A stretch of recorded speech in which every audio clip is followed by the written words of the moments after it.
الذي خلق الموت والحياة ليبلوكم أيكم أحسن عملا সুবহানাল্লাহ, আলহামদুলিল্লাহ। Dear viewers, কি অসাধারণ একটি কোরআন তেলাওয়াতের মধ্যে একদম হৃদয়ের মধ্যে গিয়ে টাচ করে। তো চলুন আমরা বাকি কোরআন তেলাওয়াতটি শুনি, ভিডিওটি প্লে করে দিই। وهو العزيز الغفور الذي خلق سبع سماوات طباقا ما ترى في خلق الرحمن من تفاوت فارجع البصر هل ترى من فطور ثم ارجع البصر كرتين ينقلب إليك البصر خاسئا وهو حسير ওনার কোরআন তেলাওয়াতে আলাদা একটা কেমন যেন টান আছে। ওনার কোরআন তেলাওয়াত শুনলে সবসময় আমার হৃদয়ে অন্যরকম একটা প্রশান্তি অনুভব হয়। জানি না আপনাদের কেমন লাগে, কেমন অনুভব হয়। তো এরকম কোরআন তেলাওয়াত আমি সবসময় আপনাদের কাছে নিয়ে আসতে চাই। ওনার নাম ফয়সাল আব্দুল্লাহ, আমি বলেছিলাম। ওনার তেলাওয়াত আমি সবসময় শুনি, এই জন্য আপনাদের সামনে নিয়ে আসি। তো চলুন আমরা বাকি অংশটুকু পুরোটা শুনবো, আপনারা সাথেই থাকুন। ولقد زينا السماء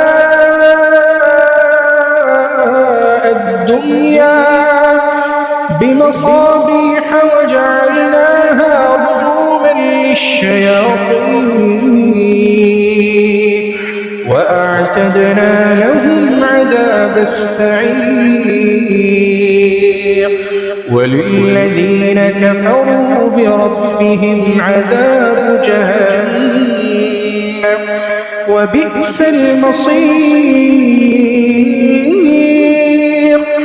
إذا ألقوا فيها سمعوا لها شهيقا وهي تفور تكاد تميز من الغيظ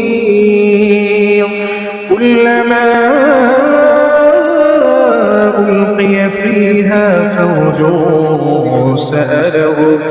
سألهم خزنتها ألم يأتكم نذير قالوا بلى قد جاءنا نذير فكذبنا وقلنا ما نزل الله من شيء إن أنتم إلا في ضلال كبير وقالوا لو كنا نسمع أو نعقل ما كنا في أصحاب السعير সুবহানাল্লাহ, মাশাআল্লাহ, আলহামদুলিল্লাহ। অসাধারণ একটি কোরআন তেলাওয়াত, কত সুন্দর, কত মানে হৃদয়ে গিয়ে টাচ করে এরকম কোরআন তেলাওয়াত। আপনার ডিপ্রেশন থাকুক, আপনার পেরেশানি থাকুক, যেটাই থাকুক, দুশ্চিন্তা থাকুক, আপনি কোরআন তেলাওয়াত শুনবেন বেশি বেশি। এরকম কোরআন তেলাওয়াত যত বেশি শুনবেন, আপনার সব টেনশন, পেরেশানি, ডিপ্রেশন অটোমেটিক চলে যাবে। এটা আমি বিশ্বাস করি, আপনিও বিশ্বাস করতে থাকুন। আপনি শুনেই দেখুন একবার, আপনি কয়েকবার কোরআন তেলাওয়াত শুনুন, আপনি দেখবেন অন্যান্য কোনো জিনিসে এত শান্তি পাবেন না, কোরআন তেলাওয়াতে যত শান্তি পাবেন। তো সূরা মুলকের থেকে আমরা আজকে কোরআন তেলাওয়াত শুনলাম ওনার মুখে, হুজুরের মুখে, ফয়সাল আব্দুল্লাহ হুজুরের মুখে, নামাজের মধ্যে। ওনার আরও এরকম অনেক ভিডিও আছে, সেগুলো নিয়ে আসবো, এবং অন্যান্য কোরআন তেলাওয়াতের সুন্দর সুন্দর ভিডিও নিয়ে আসবো। অনেক হার্ট টাচিং ভিডিও কোরআন তেলাওয়াত, সেগুলো আপনাদেরকে শোনার ব্যবস্থা করে দিব আমি। সেগুলোর জন্য ভিডিও বানাবো। তো আপনাদের কাছে ভিডিওটি কেমন লেগেছে অবশ্যই বলবেন। বাংলাদেশের একজন হুজুর মাওলানা, ওনার কোরআন তেলাওয়াত আমিও সবসময় শুনি, আপনিও শুনবেন, ইউটিউবে গিয়ে শুনতে পারবেন।